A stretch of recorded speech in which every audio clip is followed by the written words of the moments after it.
Hello ए रुक चुप की बोलो हेलो हेलो हेलो बोल की बोले छी अरे बोल ना की बोलो हम नहीं रहबा तोरा घर में आय तोरा बनी से की तोरा की बोलो तो का दिक्कत की तोर भाई बाप मैं रोज घिसेट कराई छो भाई बहन हमर भाई बाप तोरा से तू कुछ नहीं ओकरा बोले छी तो कोढ़िया भड़वा हमरा पर ध्यान नहीं दै छी रे ए जो अरे आबेल पड़ते की तो जल्दी आवा ना भैया बोला के चल जाइबा लहरा ए नहीं रुका बहिन जो हम काहे ला रहली रुका साथे की होय छ तो सुन हम बतबै छियो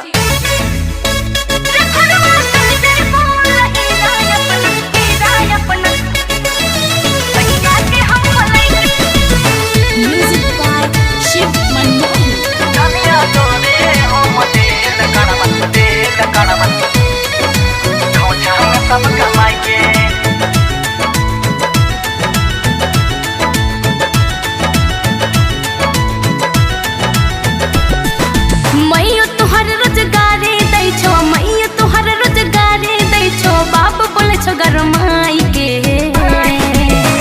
हो सैया चल जइबा हो राजा चल जइबा हो सैया चल जइबा लहीरा अपना भैया के हम बोलै के हो सैया चल जइबा लहीरा अपना भैया के हम बोलै के सुनला हम बोलै के बुढ़िया के मारा घर से दबारा बुढ़िया के मारा घर से दबारा रहा ढठ जमाई के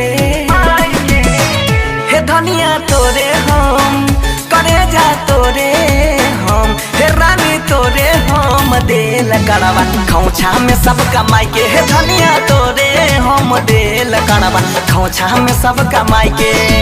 1 रुपया केकरो नहीं मिलता है तू डरियो नहीं हम छिए हम तोरे हम देल कड़वा खौछा में सब कमाई के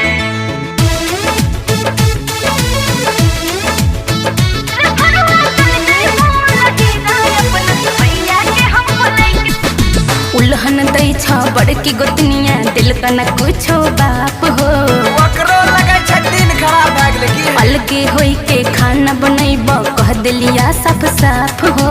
किए ना करे सो तनी भावर साफ जब तक हम न अइबा धनिया रही हा चुपे चाप है सब कुछ देख लेबे हम जतना दिक्कत दै छ तोरा पड़तै ओकरो बाप है बस एक एक भगवान पर आस रखा सब न के करो बोले सुनो सब न के करो बोले सुनो मरबा आग लगाई के अरे बाप ऐसा नहीं करवा है हो सैया चल जइबो राजा चल जइबी नहीं तो नहीं सैया चल जइबो लहीरा अपना भैया के हम बोलै के हो सैया चल जइबो लहीरा अपना भैया के हम बोलै के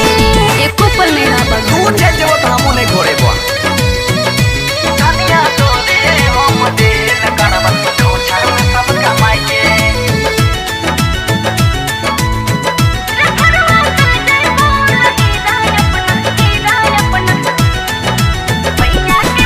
कहलो खून लाठी लेके हुल रह छोटका हो बेटी जोत के दिन खराब से लगता है न वो भैंसुर होई के गारी पट पट दिल का खूब मोटका हो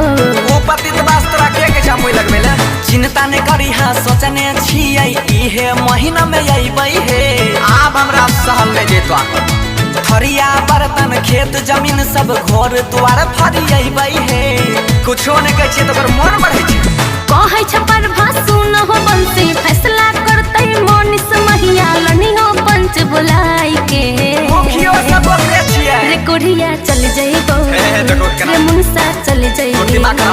रे भरुआ चल जइबो लहीरा अपना भैया के हम बोलै के भरुआ चल जइबो लहीरा अपना भैया के हम बोलै के समझली।